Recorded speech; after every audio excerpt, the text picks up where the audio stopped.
Welcome. My name is Jürgen Konczak. I'm a professor for biomechanics and movement neuroscience at the University of Minnesota. And I will report today on our development of technologies, non-invasive neuromodulation technologies for the symptomatic treatment of spasmodic dysphonia. And before I get started, I would like to say a heartfelt thankful for the National Spasmodic Dysphonia Association to give me this opportunity to talk to you. Unfortunately, we can't do this in person due to the COVID-19 pandemic. And as you can see here, this isn't really my office, but this is a small guest room in our house from which I do record this at this point. So, then let us get started.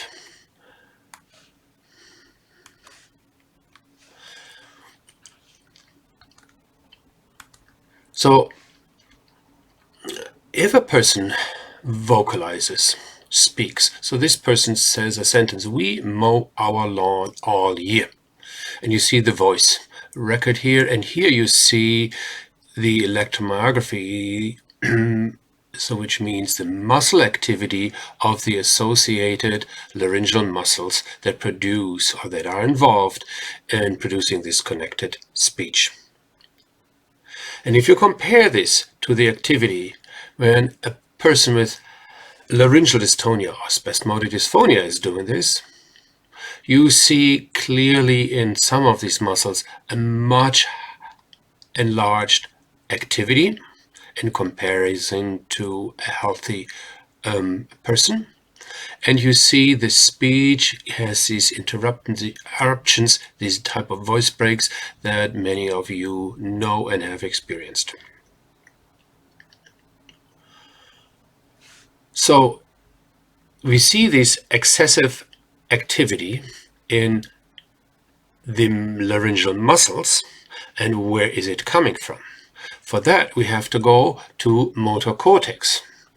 And that is what we have done. We have tried to see what is the cortical activity in a person with spasmodic dysphonia. And we just published a paper this past year, and I'll give you a very, very short snapshot of a result.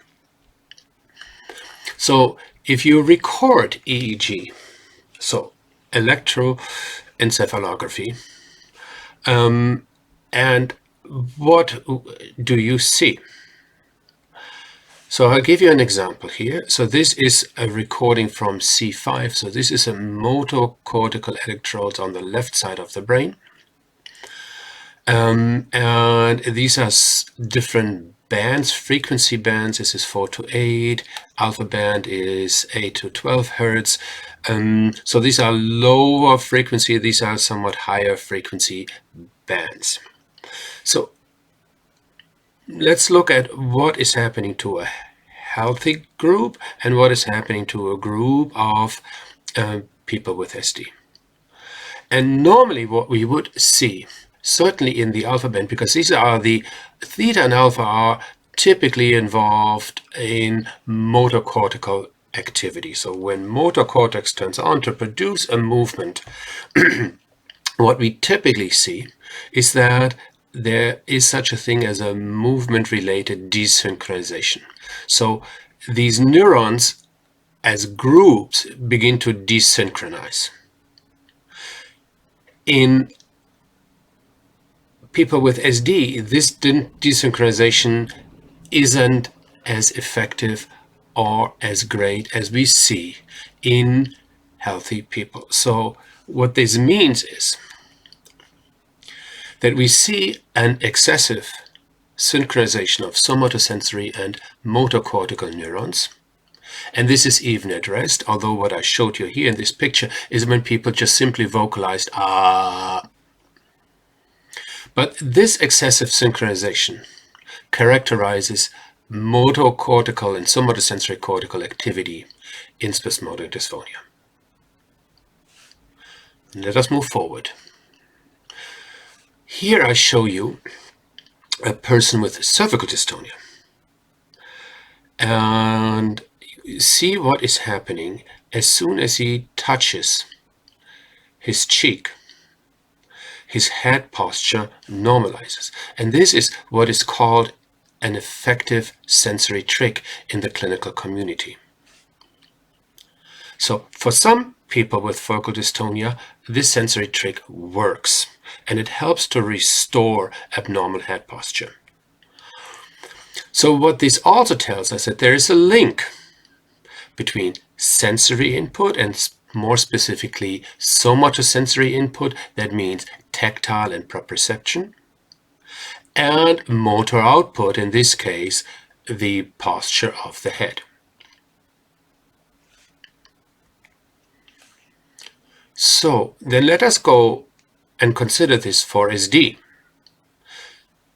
We have a motor system, a speech motor system that produces an output, and we realize that this voice output is impaired. There are characteristic changes from a normal voice. We also understand that the somatosensory system, so think of this as somato is body, this is the part of the brain that deals with all bodily sensations.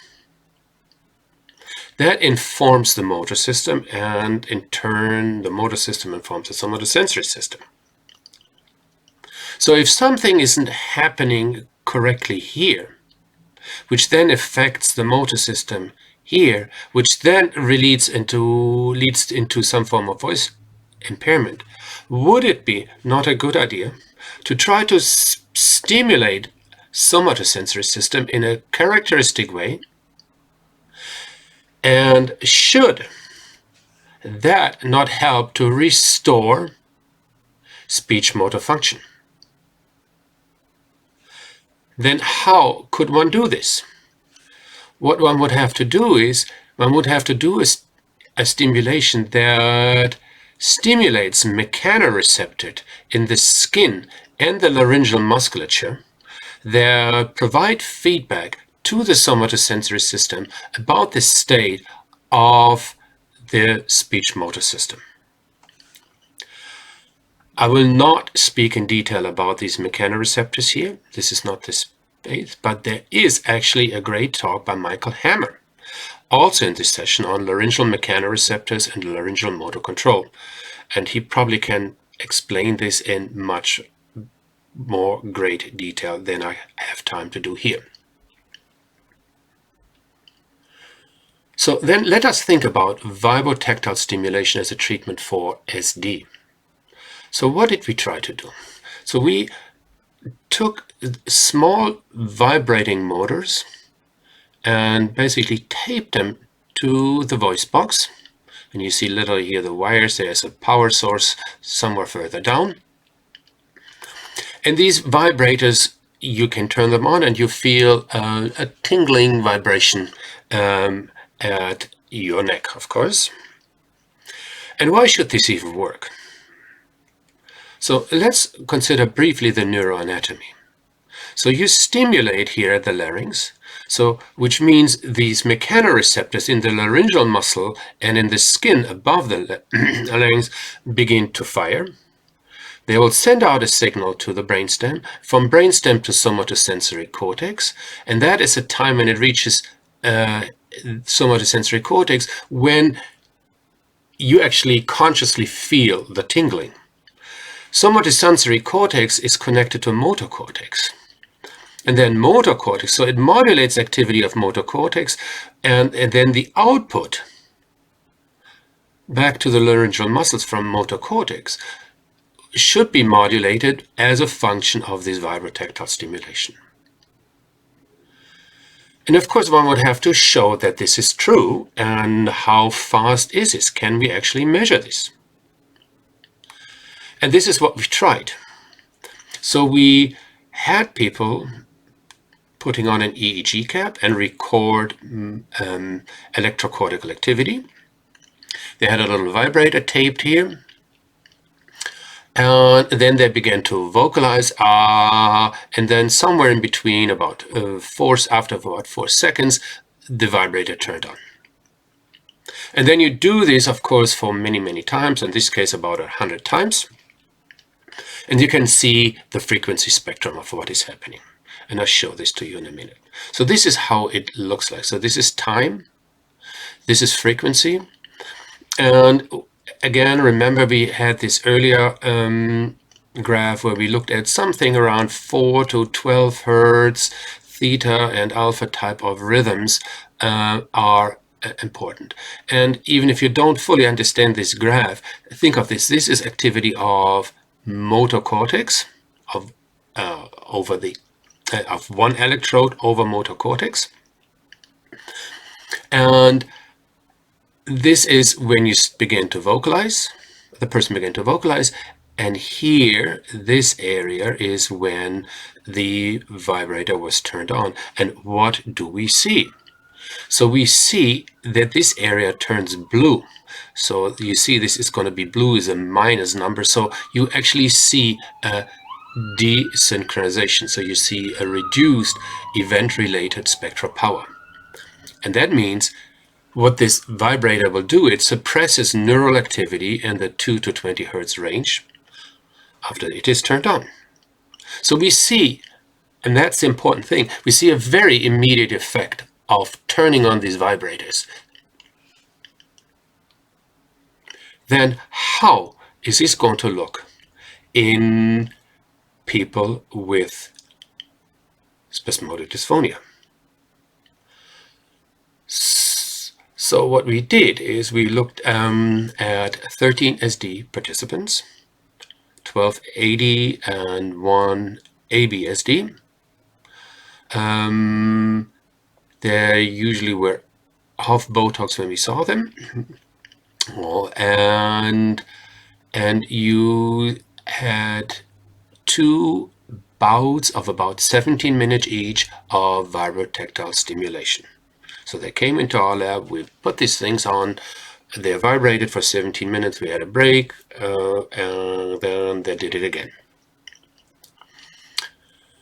So how does this look like in people with SD?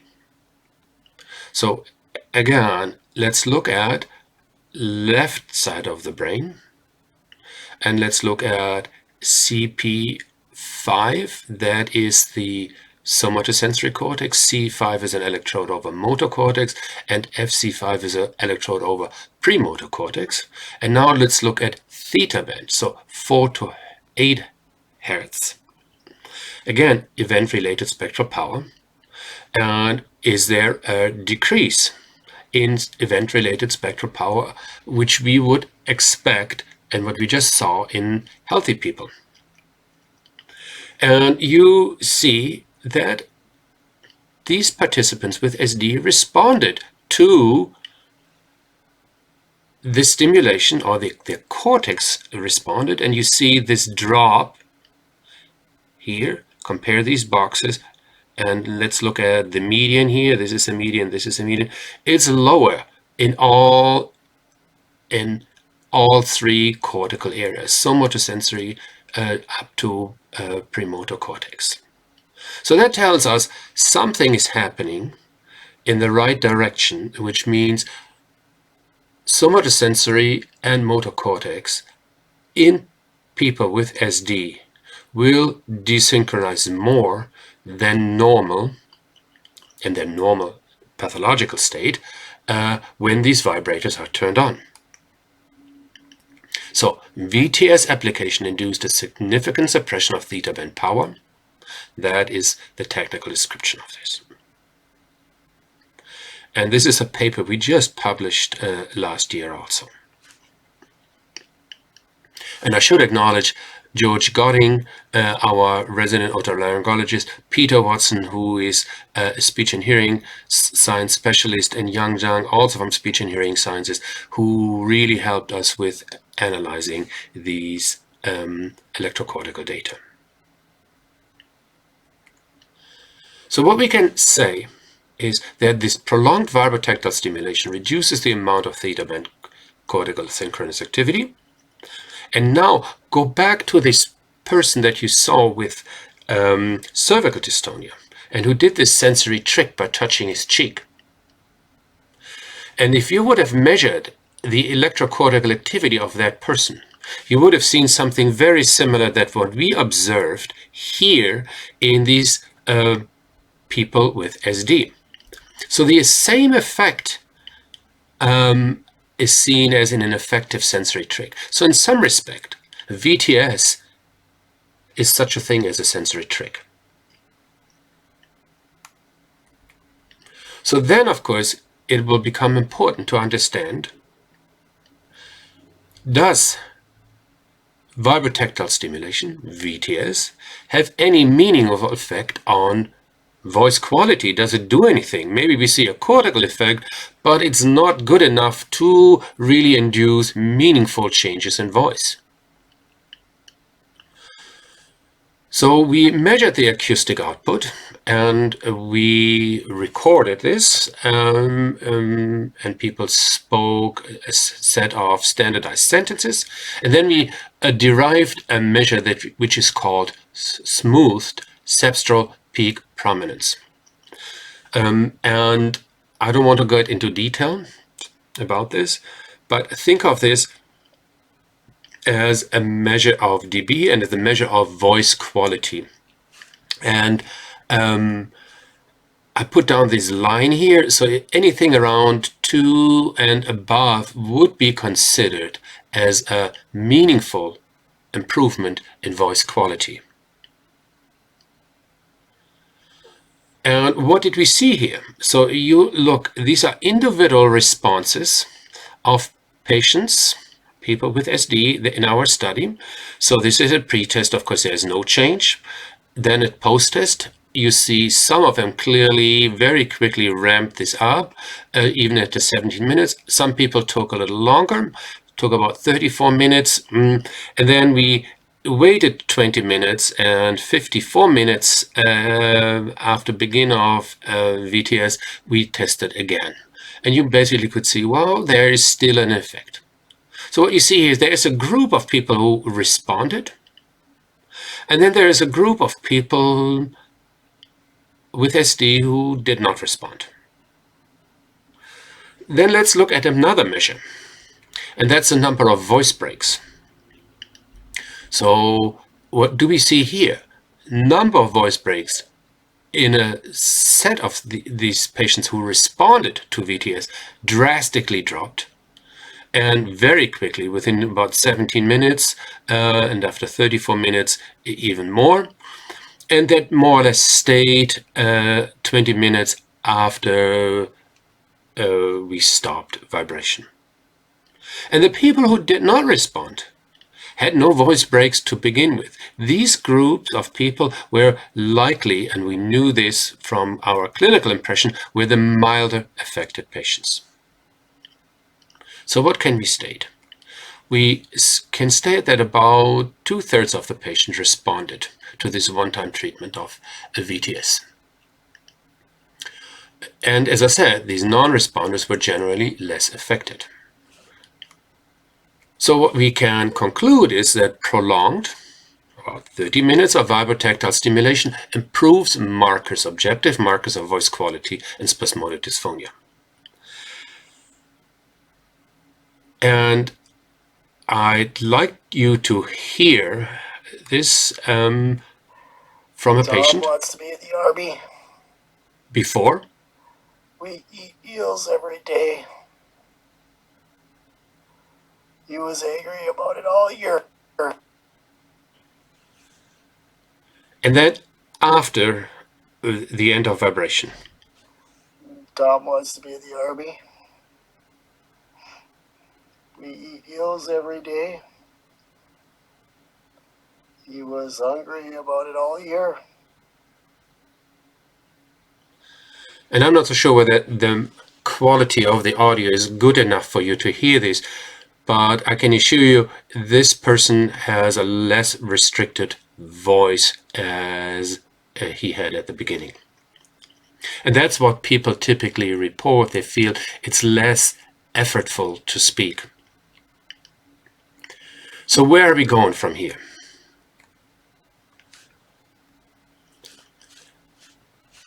We are in the middle of a clinical trial, and I'll give you the German word of the day, and the German word of the day is a Neuland. Neuland actually means new land. In other words, uncharted territory, because that's where we are going right now. So the big questions that we have to solve is, what are the optimal stimulation parameters to treat people with VTS who have spasmodic dysphonia? So we need to understand, what is the optimal dosage? How often should you do it? For how long? Is like 30 minutes each day? Is that the best way to do it? 15 minutes? What could one do? Do we have a real idea of what is the optimal duration each day? We do not. Do we understand what is the best stimulation frequency? We have some inclination of what it might be, because we understand when these mechanoreceptors begin to vibrate, and they all have different frequency ranges. But we don't have a very good understanding what range is optimal for applying VTS. So the big question is then, how can we deliver this treatment effectively? And as you see here, we had received funding from NIH to conduct a clinical trial, and this is an 11-week in-home intervention. And what we're going to do here is, people come in week 1 to our lab, where we record EEG and voice. Then they go home with the VTS system. So we give each person, each participant, a system, take it at home, do it at home, try it out, and they follow a certain protocol. Come back in week 6, we do another assessment battery. They go home again, do it again, and then in week 11 come again.